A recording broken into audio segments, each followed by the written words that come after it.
Hello students, आज हम देखेंगे एफबीडी ऑफ पुली मतलब free body diagram of pulley. ठीक है, किस तरीके का मोशन होता है, उसमें कैसे कैसे फोर्सेस लगते हैं, उनके वेक्टर फॉर्म से हम रिप्रेजेंट करेंगे आप लोगों का।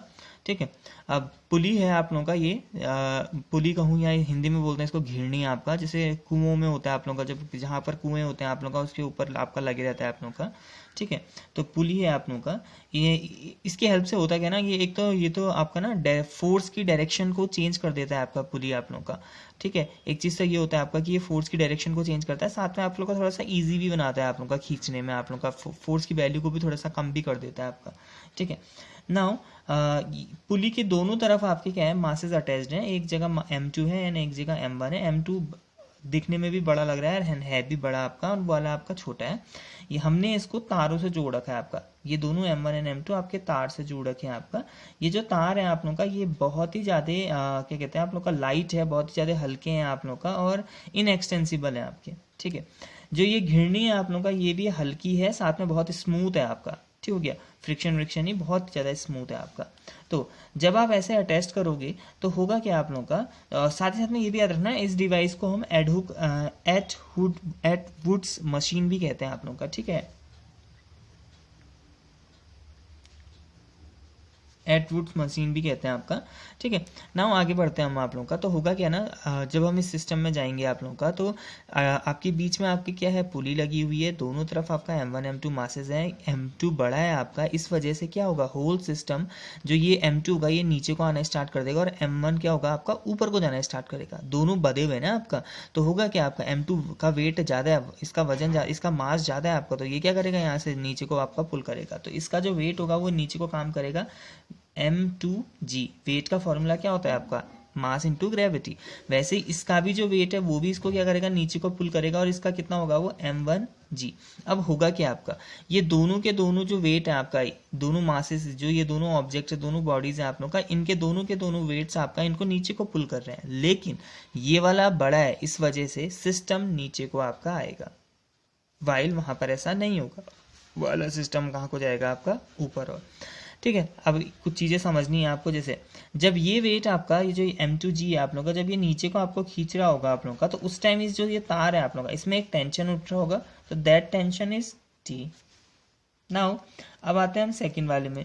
अब जब ये इसको नीचे को खींचेगा, अब होगा क्या आपका ना, ये तो इसने तो खींच दिया आपका, अब सिमिलरली जो टेंशन है आप लोगों का वो यहाँ पर भी जनरेट होगा आप लोगों का। क्यों होगा जनरेट आप लोगों का, क्योंकि ये खींच रहा है यहाँ से आपका, ये वेट इसको पुल कर रहा है, और इसी वजह से ये भी क्या कर रहा है आपका, ऊपर को यहाँ को आएगा आपका, तो यहाँ पर भी एक टेंशन काम करेगा, दैट वाज आपका T हो जाएगा।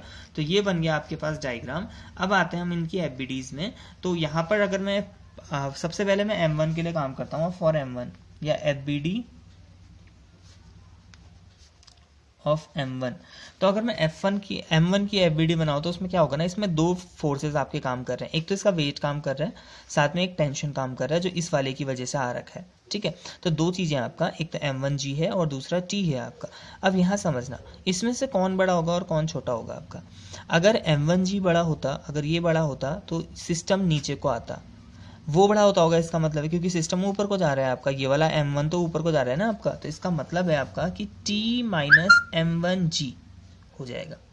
अब ये किसके बराबर होगा, देखो दो फोर्सेस का अगर आप कैंसिल करोगे, उसको काटोगे, तो आएगा भी एक नया फोर्स आपका, इक्विवेलेंट फोर्स, टोटल फोर्स या नेट फोर्स कह सकता हूँ मैं उसको। तो ये दोनों जो फोर्सेस हैं इनको कैंसिल आउट करने के बाद भी एक नया फोर्स आएगा। अब वो जो नया फोर्स होगा वो कैसे पता चलेगा हमको, वो पता चलेगा हमको कि ये जो ऑब्जेक्ट है ये ओवरऑल किस एक्सेलरेशन से ऊपर को जा रहा है। तो मान लो ये कितने एक्सेलरेशन से ऊपर जा रहा है, ए एक्सेलरेशन से ऊपर जा रहा है, तो फोर्स कितना काम कर रहा है, फिर ओवरऑल फोर्स काम करेगा आपका M1 इंटू ए। ये दोनों फोर्सेस तो हैं ही आपका। अब ऑब्जेक्ट किस नेट वेलोसिटी से या किस नेट एक्सेलरेशन से ऊपर को जा रहा है आपका, तो वो हो जाएगा आपका इक्वल टू। ठीक हो गया, तो ये बन गया आपका पहले वाले ऑब्जेक्ट जो नहीं है M1 उसकी एफबीडी। नाउ दूसरे वाले के लिए बनाते हैं आपका एफबीडी ऑफ M2। M2 के लिए मैं बनाता हूँ, तो M2 में भी दो चीज़ें आपका, दो फोर्सेस काम कर रहे हैं, एक तो M2G जो नीचे को उसको पुल आउट कर रहा है, और दूसरा टेंशन जो तार में है। क्योंकि सिस्टम नीचे को कोलैप्स कर रहा है, M2 वाला जो है वो नीचे को कोलैप्स कर रहा है, इसका मतलब है कि M2G क्या होगा आपका, बड़ा होगा। ठीक है, तो M2G बड़ा है और T क्या है आपका, छोटा, तो हम क्या करेंगे M2G माइनस T।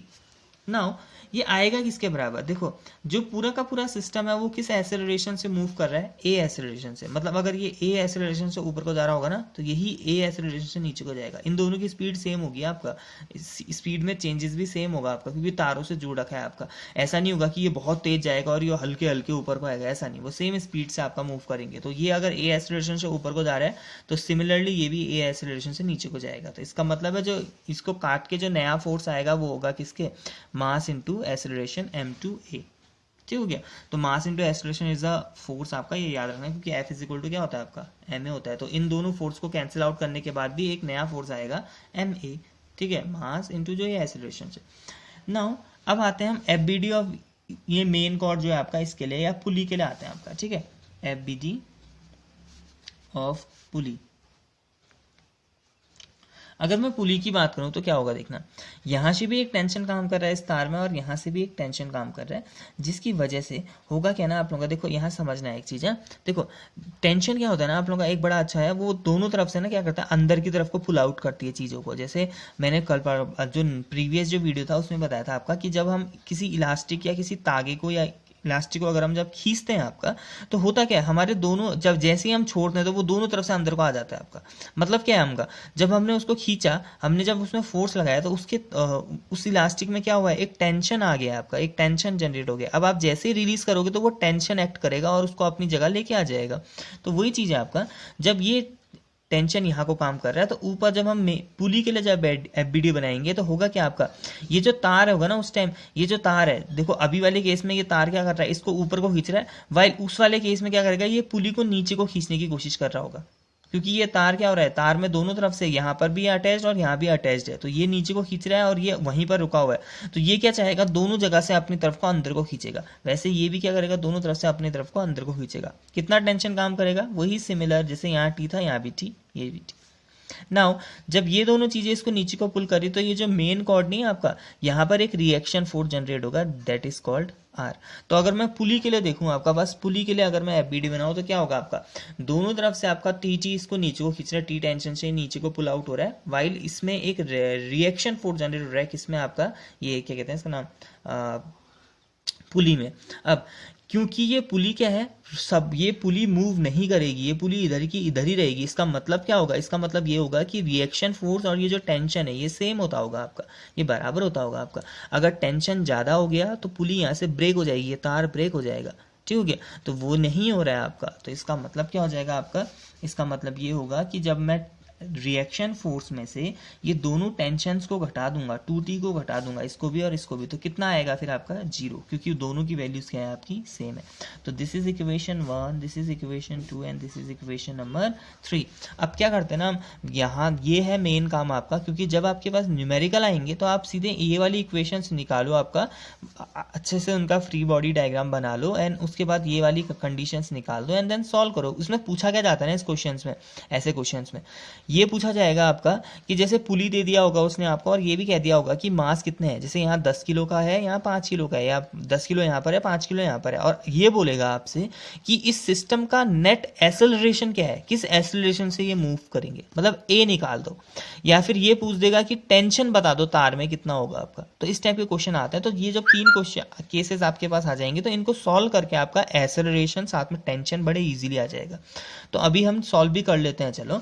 तो इक्वेशन 1 और 2 को प्लस कर देता हूँ। तो इक्वेशन 1 + 2, जब आप इक्वेशन 1 एंड 2 को ऐड करेंगे तो क्या होगा देखना, t - m1g + m2g - t। तो ये t और ये t कैंसिल होगा, यहाँ t है यहाँ -t है, तो क्या बचेगा आपका -m1g + m2g is equal to क्या हो जाएगा, m1a + m2a। यहाँ से कुछ कॉमन आ रहा है, जैसे यहाँ पर से g कॉमन आ रहा है तो यहाँ बनेगा आपका m2 - m1, और यहाँ से a कॉमन आ रहा है तो बन जाएगा आपका m1 + m2 हो जाएगा। यहाँ से एक्सेलरेशन की वैल्यू कितनी है, a की वैल्यू a आ जाएगा आपका m2 - m1 upon m2 + m1 into g। Simple है आपका। तो ये हो गया आप लोगों का m1 + m2 है, m2 ये a है ना, ये यहाँ नीचे आ जाएगा। तो यहाँ समझना आप लोगों का, देखो एक्सेलरेशन ये डायरेक्ट फार्मूला याद है तो बहुत ही अच्छा है आप लोगों का, कि अगर एक जगह 15 किलो का वजन है और एक जगह 5 किलो का वजन है आप लोगों का, तो कितना नेट एक्सेलरेशन आएगा। तो यहाँ होगा 15 - 5 15 + 5 इंटू जी तो होता है ग्रेविटेशन एक्शन 9.8 जिसकी वैल्यू होती है आपका, तो आप बड़े इजीली निकाल सकते हो कि वो होल सिस्टम का एक्सेलरेशन कितना होगा। नाउ नेक्स्ट चीज़ है आप लोगों के पास, ये तो आपके पास आ गया, नेक्स्ट चीज़ है आप लोगों के पास कि आपको टेंशन भी निकालना है आपका। तो टेंशन निकालने के लिए बस इतना सा काम करना, या तो इस इक्वेशन में या फिर इस इक्वेशन में ए की वैल्यू प्लेस कर देना। जैसे आप ए की वैल्यू प्लेस कर दोगे तो टी भी आपका आ जाएगा आपका, ठीक है। तो मैं रख देता हूँ, चलो मान लो किसी भी एक इक्वेशन में रख देता हूँ, इक्वेशन 1 में ही रखते हैं चलो। T minus m1g is equal to m1 into a की जगह हो जाएगा आपका m2 minus m1 upon m2 plus m1 into g, हो गया। Now t is equal to ये हो जाएगा आपका m1 m2 minus m1 square upon m2 plus m1 g plus m1 of g, कुछ ऐसा हो जाएगा। अब क्या करो, आप एलसीएम ले लो आप लोगों का, तो मैंने एलसीएम ले लिया आपका m2 प्लस m1, साथ में इसको अंदर मल्टीप्लाई भी कर दिया, तो बन जाएगा m1 m2 g minus m1 square g, ठीक हो गया। एलसीएम लिया यहाँ, तो पहले m2 प्लस ये हो जाएगा m2 m1 g, फिर ये और ये मल्टीप्लाई होगा तो हो जाएगा m1 स्क्वायर g, यहाँ से कुछ कैंसिल आउट हो रहा है, m1 स्क्वायर कैंसिल आउट हो रहा है, और ये जो दोनों चीज़ें ये सेम है, m1 m2 g कहूँ या m2 m1 g कहूँ, बात एक ही है आपका। तो ये ओवरऑल आ जाएगा आपके पास कितना, ये आ जाएगा आपके पास 2 m1 m2 g upon m1 plus m2, तो दैट इज द टेंशन। तो टेंशन की वैल्यू भी आपको पता चल गई, एक्सेलरेशन भी पता चल गया, टेंशन भी पता चल गया।